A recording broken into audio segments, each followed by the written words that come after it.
Si on peut avoir une vision un peu poétique, oui, on peut peut-être penser que l'âme de certains patients hante encore les couloirs des pavillons de soins. Peut-être pavillon de soins de Camille Claudel, par exemple, où son âme peut encore se promener, peut-être sous les corridors à côté de la chapelle.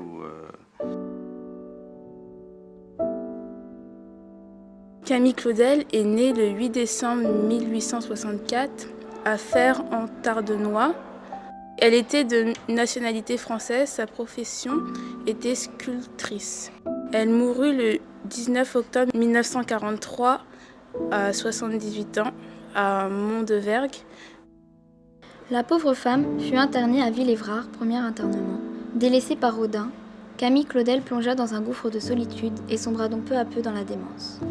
Plus tard, quand Camille Claudel était âgée de 48 ans, son père, Louis-Prosper Claudel, décéda. Sa famille, n'y supportant plus ses errements, décide de l'interner en mars 1913 à l'asile de Villévrard. Elle passera les 30 dernières années de sa vie à l'asile d'aliénés de Mondevergue, à Montfavet, près d'Avignon. Elle fut très malheureuse, sans rien obtenir de ce qu'elle demandait, sans recevoir une seule visite de sa mère ni de sa sœur, mais seulement de son frère Paul, qui venait la voir une fois par an. Elle meurt le 19 octobre 1943 d'un ictus apoplectique.